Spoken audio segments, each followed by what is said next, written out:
अस्सलामुअलैकुम वरहमतुल्लाहि वबरकातुहू। आप देख रहे हैं टॉप 5 न्यूज़ यूट्यूब चैनल और आज 6 नवंबर 2024 है और आज दिन है बुध का। नाज़रीन किराम, आज की सबसे बड़ी खबर है, इसराइल के अंदर लड़ाई फूट पड़ी है। इसराइल की हुकूमत आपस में दस्तो गरेबा हो चुकी है। खबर के मुताबिक इसराइली वज़ीर आज़म नेतन्याहू ने अपनी ही हुकूमत में अपनी ही पार्टी के वजीर दिफा योआफ गालंट को ओहदे से बरतरफ कर दिया है। जी हाँ नाज़रीन किराम, पिछले 13 महीनों से पूरी लड़ाई को कवर करने वाले और मॉनिटर करने वाले और गजा और लबनान पर हमलों की इजाजत देने वाले इसराइली वजीर दिफा योआफ गालंट को अब ओहदे से बरतरफ कर दिया गया है। रिपोर्ट के मुताबिक रात गए इसराइली वजीर आजम नेतन्याहू ने अपनी हुकूमत के वजीर दिफा योआफ गालंट को ओहदे से हटाया है और उनकी जगह पर अपनी ही पार्टी के वजीर खारजा यसराइल कात्स को वजीर दिफा बना दिया है। रिपोर्ट के मुताबिक इस वक्त इसराइल के अंदर हंगामे फूटे हुए हैं।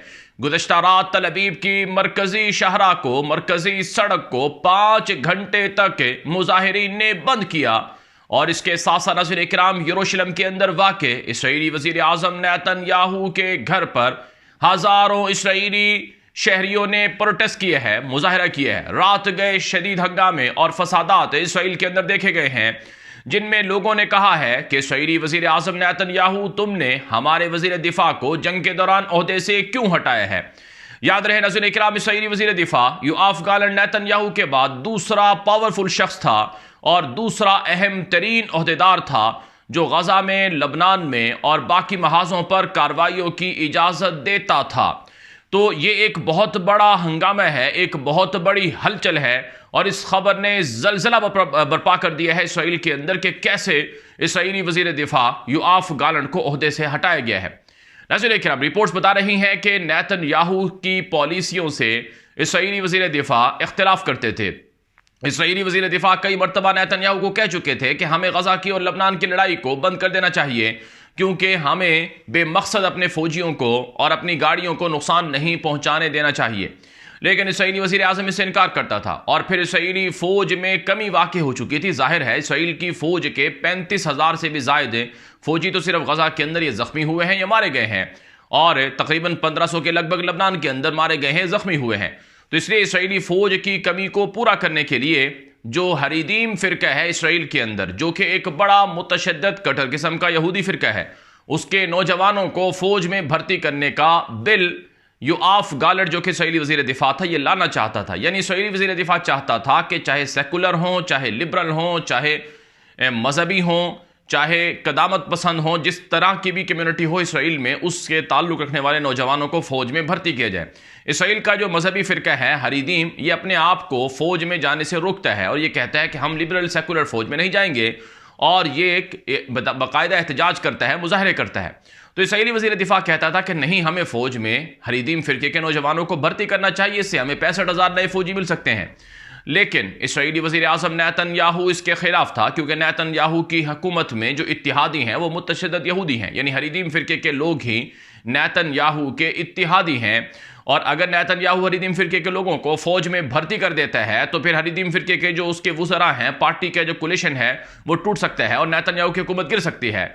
और यही हरीदीम फ़िरका है जो गजा की और लबनान की लड़ाई को बंद करने के भी नेतन्याहू के मुखालिफ है। और यही दो लोग हैं, यानी कि जो मुतशद्दिद यहूदी फ़िरके के लोग हैं, जो वज़ीर भी हैं, जैसे कि एतमार बिन गफ़ीर और समोत्रिश, ये जो दोनों वज़ीर हैं, इन्होंने धमकी दे रखी है नेतन्याहू, अगर तुमने गजा लबनान की लड़ाई बंद की तो फिर हम तुम्हारी हुकूमत से अलग हो जाएंगे।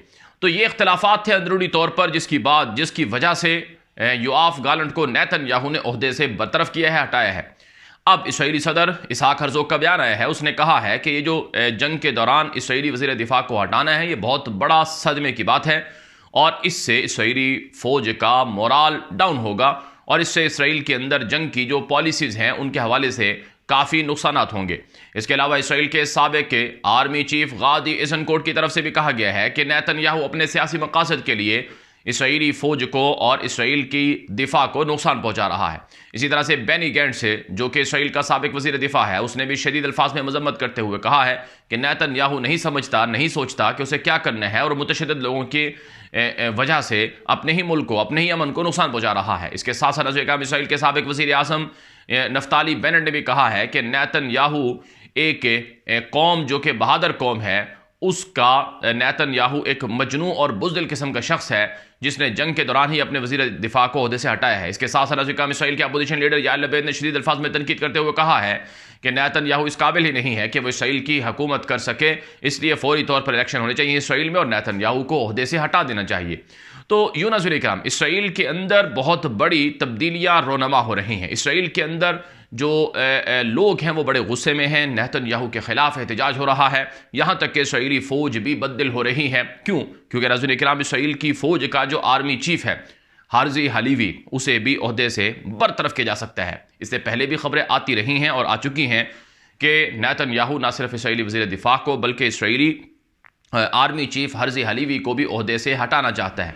एक ऐसे वक्त में जब अमेरिका में इलेक्शन हो रहा है, जब अमेरिका के अंदर डोनाल्ड ट्रंप ओहदे पर बराजमान होने के करीब हैं, और एक ऐसे वक्त में जब डोनाल्ड ट्रंप जैसा शख्स है जो कि नेतन्याहू का बड़ा करीबी और इत्तेहादी है, तो उसकी आमद से इसराइली वज़ीर आज़म नेतन्याहू ने फ़ायदा उठाया और अपने वज़ीर दिफा को बरतरफ किया। याद रहे, अमेरिका इसराइली वज़ीर दिफा योआव गालंट का बहुत हामी था और अमेरिका की बड़ी गहरी अंडरस्टैंडिंग थी इसराइली वज़ीर दिफा योआव गालंट के साथ। इसराइली वज़ीर आज़म को यह भी शक है कि जो उसकी हसास मालूमात लीक हुई हैं, यानी नेतन्याहू की जो हसास मालूमात लीक हुई थी, जो उसके ऑफिस से लीक हुई थी, जिसमें उनके प्लान और मंसूबे थे गज़ा के हवाले से, उसमें इसराइली वज़ीर दिफा को जिम्मेदार ठहराया गया है कि दरअसल ये भी उसमें शामिल था। और इसराइली वज़ीर आज़म नेतन्याहू के किसारिया घर में जो हमला हुआ था ड्रोन का, जो कि लबनान से हिजबुल्लाह ने किया था, उसका जिम्मेदार भी नेतन्याहू एक तरह से इसराइली वज़ीर दिफा को समझते हैं कि आखिर क्यों और किस तरह से वो हमला कामयाब हुआ और इसराइली वज़ीर दिफा ने वो हमला रोका नहीं, इसकी वजह और वजूहात क्या थी। तो बहरहाल ऐसे काम अंदरूनी तौर पर जो लड़ाइयाँ हैं, अंदरूनी तौर पर इख्तलाफात हैं, उससे इसराइल को बड़ा सदमा पहुंचा हुआ है और इसराइल अंदरूनी लड़ाइयों की वजह से गज़ा और लबनान के महाज पर काफ़ी डिस्टर्ब पाया जाता है। फिर ऐसे काम लबनान से मसूल होने वाली खबरें हैं कि लबनान से मुसलसल रॉकेट्स के हमले चल रहे हैं।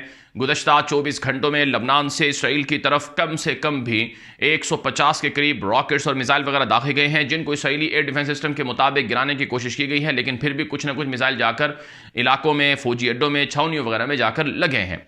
दूसरी तरफ से काम जनूबी लबनान के अंदर इसराइल की शदीद बमबारी देखने को मिल रही है। लबनान के मुख्तलिफ इलाके हैं जहाँ पर इसराइल की फ़िज़ाई कार्रवाइयाँ हुई हैं, जिसमें जनूबी लबनान के मुख्तलिफ इलाके हैं, जैसे कि बालाबक का इलाका है, बिल्कुल साउदर्न लबनान का इलाका है जहाँ पर शदीद बमबारी हुई है। इसके साथ साथ बैरूत के मुख्तलिफ इलाकों पर भी बमबारी हुई है। इसराइल का दावा है कि हमने गुज़श्ता 24 घंटे में हिजबुल्लाह से ताल्लुक़ रखने वाले कई शिद्दत पसंदों को मार दिया है। लेकिन दूसरी तरफ जनूबी लबनान के अंदर जारी ज़मीनी जंग के अंदर इसराइल को काफ़ी नुकसान भी उठाना पड़ रहा है।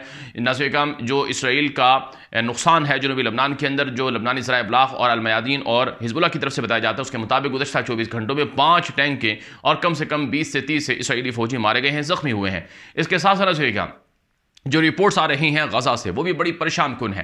गज़ा के अंदर बहुत शदीद हमले हो रहे हैं इसराइल के, जिसमें कम से कम पिछले 24 घंटों में तकरीबन जो मुसलमान मारे गए हैं उनकी तादाद 100 से ज़ायद है, जो कि ज़ख्मी भी हुए हैं। और इसके साथ समझने का शुमाली गज़ा के अंदर हालात बहुत ख़राब हैं।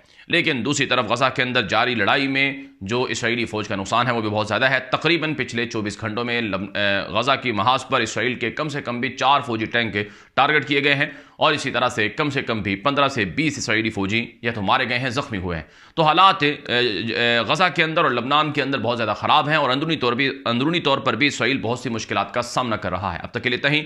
यह अहम तरीन मालूमात थी, खबरें थी जो अब तक पहुँचाई गई हैं। यह हमारा नया यूट्यूब चैनल टॉप 5 न्यूज़ है, इसे फॉलो कर लें, सब्सक्राइब कर लें, आगे नशर कर लें। और इसके साथ साथ हमारा दूसरा यूट्यूब चैनल है GNM न्यूज़ के नाम से, उसे भी सब्सक्राइब कर लें। इजाज़त दीजिए। अस्सलाम वालेकुम रहमतुल्लाहि व बरकातुहू।